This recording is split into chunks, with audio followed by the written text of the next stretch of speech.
Hello കൂട്ടുകാരെ, ഇന്ന് നമ്മൾ നിങ്ങളുടെ മുമ്പിലേക്ക് കൊണ്ടുവരുന്ന ഒരു വീഡിയോ നമ്മുടെ പരിശുദ്ധ പട്ടുമല മാതാവിൻ്റെ ദേവാലയമാണ്. എന്തായാലും ഈ ഒരു വീഡിയോ ഞങ്ങൾ നേരെ ഗവിക്ക് പോകുന്ന റൂട്ടിലുള്ള പള്ളിയാണ്, പട്ടുമല മാതാവിൻ്റെ പള്ളി. അപ്പം അവിടെ ഞങ്ങൾ എന്തായാലും ഇന്ന് വണ്ടി നിർത്തി അവിടുത്തെ വിശേഷങ്ങളൊക്കെ നിങ്ങൾ മുമ്പിൽ എത്തിക്കാം എന്നുള്ള രീതിയിൽ ഞങ്ങൾ വണ്ടി മാതാവിൻ്റെ പള്ളിയുടെ താഴെ റോഡിൽ പാർക്ക് ചെയ്തിരിക്കുകയാണ്. ഫ്രണ്ടിൽ നിന്ന് നമുക്ക് കാണാൻ പറ്റും ഒരുപാട് സ്റ്റെപ്പുകളുള്ള പള്ളിയാണ്. നേരെ മുകളിലേക്ക് നോക്കുമ്പോൾ ആകാശം മുട്ടെ നിൽക്കുന്ന ആ പള്ളി, അതിൻ്റെ ചുറ്റുപാട് നോക്കിയാൽ മരങ്ങൾ കൊണ്ട് നിറഞ്ഞ ഒരുപാട് തേയിലത്തോട്ടങ്ങളൊക്കെ ഉണ്ട്. എന്തായാലും രാവിലെ സമയം ഒരു 7 മണി ആയിട്ടുണ്ട്. നല്ല തണുപ്പുണ്ട്, നല്ല കാറ്റുമുണ്ട്. റോസമ്മ, ഇമ്മാനു, അന്നയൊക്കെ നല്ല പുതച്ച് മൂടിയിരിക്കുകയാണ്. കാരണം അതുപോലെ ഉള്ള തണുപ്പാണ്. അന്നമ്മ പുതച്ച് ഇപ്പം എഴുന്നേറ്റതുള്ളേ. റോസമ്മയുടെ ഉറക്കമൊന്നും മാറിയിട്ടില്ല. റോസമ്മ ഇപ്പം എഴുന്നേറ്റ് വരുന്നതേ ഉള്ളൂ, എന്നിട്ട് വീണ്ടും കിടന്നിരിക്കുകയാണ്. അപ്പോൾ ഒന്ന് ക്യാമറ എടുക്കാൻ നമ്മുടെ അനിയനും തൊട്ടടുത്ത് നിൽക്കുന്ന പയ്യനാണ് വണ്ടി ഓടിക്കുന്നത്. ജോബിനെ പിന്നെ എല്ലാവർക്കും സുപരിചിതമാണ്. അങ്ങനെ ഞങ്ങൾ അവിടുത്തെ ഓരോ വിശേഷങ്ങളൊക്കെ പറഞ്ഞുകൊണ്ട് നിൽക്കുമ്പോൾ ജോബിറ്റ് വന്ന് അന്നക്കുട്ടിയെ കൊണ്ട് നേരെ പള്ളിയുടെ മുകളിലോട്ട് കയറുവാൻ തന്ത്രപ്പെടുകയാണ്. റോസമ്മ ഇമ്മാനും എന്തേലും വണ്ടിയിൽ നിന്നും ഇറങ്ങിയിട്ടില്ല. കാരണം തണുപ്പ് കാരണം ആണ്. നല്ല തണുപ്പാണ്. ഈ വീഡിയോയിൽ കൂടി കാണുന്നത് പോലെയല്ല, അതിൽ കൂടി നല്ല തണുപ്പുണ്ട്. കാറ്റാണെങ്കിൽ അതും ശക്തമാണ്. നിന്നാൽ പുറത്തേക്ക് ഇറങ്ങിയാൽ വിറച്ച് ചാകുന്ന തരത്തിലുള്ള തണുപ്പിലൂടെയാണ് ഇപ്പം നമ്മൾ യാത്ര ചെയ്തുകൊണ്ടിരിക്കുന്നത്. ഇനിയിപ്പോൾ എന്തെങ്കിലും ജോബിറ്റിൻ്റെയും അന്നയുടെയും പുറകെ ഞാനും പയ്യെ മുകളിലോട്ട് പോവുകയാണ്. പള്ളി കാണാൻ അതിമനോഹരം തന്നെയാണ്. എനിക്ക് തോന്നുന്ന സ്റ്റെപ്പുകൾ ഒരു 10-100 സ്റ്റെപ്പിനടുത്തുണ്ടെന്ന് തോന്നുന്നു. ഞാൻ അവിടെ നിന്നും സൈഡ് ഭാഗങ്ങളിലെ ഓരോ പ്രകൃതിയുടെ ഭംഗി ഞാൻ ക്യാമറയിൽ പകർത്തി. കാരണം ഇളം വെയിലുണ്ട്, അതിൻ്റെ കൂടെ ചെറിയ മഞ്ഞുകളൊക്കെ ഉള്ളത് കൊണ്ട് കാണാൻ അതിമനോഹരമാണ്. വെയിലിൻ്റെ കിരണങ്ങൾ ഏറ്റ് ഓരോ തേയിലച്ചെടിയിലെ വെട്ടം, മഴത്തുള്ളിയിലെ വെട്ടം കാണുവാൻ അതിമനോഹരമാണ്. അപ്പോൾ ഇതാ ഇമ്മാനുവലും പയ്യെ മുകളിലോട്ട് കയറി വരികയാണ്. അങ്ങനെ ഞാൻ പയ്യെ ഇമ്മാനുവിൻ്റെ പുറകെ പോകുവാൻ ആരംഭിച്ചു. ജോബിറ്റും എന്നെ മുകളിൽ ചെന്നു. ഇനി എന്നെ ഒന്ന് എടുത്തേക്കാന്ന് വെച്ച് ക്യാമറ നേരെ താഴത്തേക്ക് വെച്ച് ഞാൻ നേരെ മുന്നോട്ട് നടക്കുകയാണ്. അങ്ങനെ പള്ളിയുടെ അടുത്തെത്തി. ഇവര് 3 പേരും വർത്തമാനം പറഞ്ഞുകൊണ്ടിരിക്കുന്ന സമയം ഞാൻ പയ്യെ പള്ളിക്കകമൊക്കെ ഷൂട്ട് ചെയ്തു. കുർബാന തുടങ്ങാൻ പോകുന്നതേ ഉള്ളൂ, ആൾക്കാരും എത്തിയിട്ടില്ല.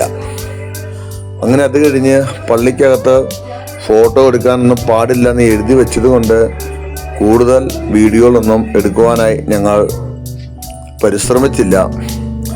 ഏറ്റവും മുകളിൽ നിന്നും വീണ്ടും ഞാൻ പുറത്തേക്കുള്ള പ്രകൃതിയുടെ ഭംഗി ആസ്വദിച്ചുകൊണ്ട് വീഡിയോ ക്യാമറ അതിൻ്റെ പുറകെ ഓടിക്കുവാനായി ആരംഭിച്ചു. അപ്പോൾ ജിവനാച്ചനും കയറി വന്നിട്ടുണ്ട്. ജിവന പയ്യെ ഇമ്മാനുവലിൻ്റെ ഷൂവിൻ്റെ കെട്ടെല്ലാം മുറുക്കി കെട്ടുകയാണ്. ജോബിറ്റ് അന്നക്കുട്ടി ആട്ടി കളിക്കുവാണ്. അന്നക്കുട്ടി തണുപ്പായതുകൊണ്ടാണ് പുള്ളിക്കാരത്തേക്ക് ആക്റ്റീവ് ഒന്നുമില്ല. പുള്ളി ഇങ്ങനെ ഇരിക്കുവാണ് എന്താ ചെയ്യേണ്ടതെന്നും ഓർത്തുകൊണ്ട്. അങ്ങനെ ജീവന അവൻ്റെ ഷൂ എല്ലാം കെട്ടിക്കഴിഞ്ഞു. ഇനി ഞങ്ങൾ പയ്യെ സൈഡിലേക്ക് മാറുകയാണ്. എന്താണ് ഇനി പള്ളിയുടെ സൈഡുകളിൽ ഉള്ളത് എന്ന് അന്വേഷിച്ചുകൊണ്ട്. അങ്ങനെ നിൽക്കുമ്പോൾ ഞങ്ങൾ കണ്ടു ബാക്ക് സൈഡൊക്കെ ഒരുപാട് പേർക്ക് നിൽക്കാവുന്ന തരത്തിൽ ഷീറ്റുകളൊക്കെ ഇട്ട് അതിമനോഹരം ആക്കിയിരിക്കുകയാണ്. അങ്ങനെ ഞങ്ങൾ കണ്ടപ്പോൾ ഒരു ആമയുടെ തോട് പോലെ എന്തോ അവിടെ പണിത് വെച്ചിരിക്കുന്ന കണ്ടു.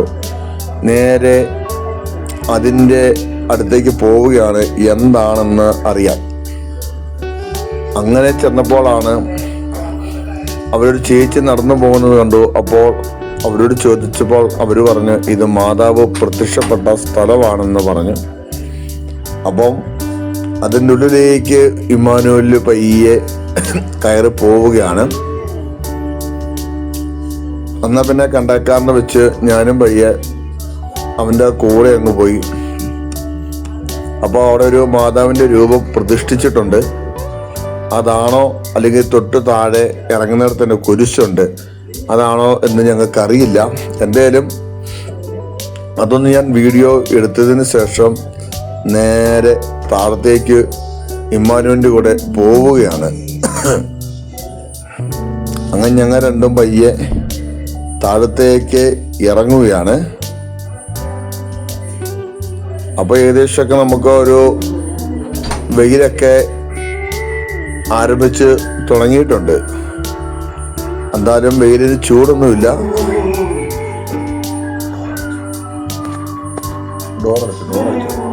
വെയിലിന് ചൂടായി വരുന്നതേ ഉള്ളൂ. അങ്ങനെ ഞങ്ങൾ തിരികെ താഴത്തേക്ക് പോവുകയാണ്.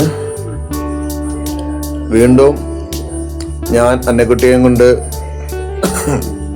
പയ്യെ അവിടെ ഒന്ന് കറങ്ങി. അങ്ങനെ തിരികെ വന്നപ്പോഴാണ് ജോവിറ്റ് എന്നോട് പറഞ്ഞത് ഒരു മരത്തിൽ ഒരുപാട് കൊന്തകൾ കെട്ടിത്തൂക്കിയിട്ടിരിക്കുന്നതും താക്കോലും തൊട്ടിലൊക്കെ കെട്ടിത്തൂക്കിയിരിക്കുന്നത് കണ്ടു. അപ്പോൾ എന്നോട് പറഞ്ഞു ഇത് ഇവിടുത്തെ ഒരു നേർച്ചയാണ്, എന്താവശ്യമായാലും അവർ നേർച്ചയായി അത് ഈ മരത്തിൽ കൊണ്ട് കെട്ടിത്തൂക്കുകയും അതവർക്ക് സാധിച്ചു കിട്ടുകയും ചെയ്തിട്ടുണ്ടെന്ന് അവൻ എന്നോട് പറഞ്ഞു. അത് മൂലം ഞാൻ ആ മരത്തിലെ ഈ നേർച്ചകളൊക്കെ ഞാൻ വീഡിയോ ഷൂട്ട് ചെയ്ത് പയ്യെ ഞങ്ങൾ അവിടെ നിന്നും താഴത്തേക്ക് പോവുകയാണ്. തണുപ്പൊക്കെ ആയതുകൊണ്ട് നല്ല ചുമയൊക്കെ ഉണ്ട് കേട്ടോ. അങ്ങനെ ജോവിറ്റ് പയ്യെ താഴത്തേക്ക് ഇറങ്ങിപ്പോന്നു. ഇമ്മാനുവേൽ പറയുന്നു ഇത് ഭയങ്കര ഇറക്കമാണ്, ഒരു രക്ഷയില്ല, കുത്തുകയറ്റമാണ്, നടക്കാമെന്ന് വയ്യെന്ന് ഇമ്മു പറയുവാണ്. എന്നിട്ട് ഇമ്മാനു പയ്യെ താഴത്തേക്ക് പോവുകയാണ്. എന്തായാലും ഇന്നത്തെ വീഡിയോ ഇവിടെ അവസാനിക്കുകയാണ്. നമുക്ക് പോകാനുള്ള വണ്ടി വന്നിരിക്കുകയാണ്. എല്ലാവർക്കും ഇഷ്ടപ്പെട്ടെങ്കിൽ ഈ വീഡിയോ ഷെയർ ചെയ്യുക, കമൻറ്റ് ചെയ്യുക, സബ്സ്ക്രൈബ് ചെയ്യുക. അടുത്ത വീഡിയോയിൽ കൂടി വീണ്ടും നമുക്ക് കാണാം. Okay, by.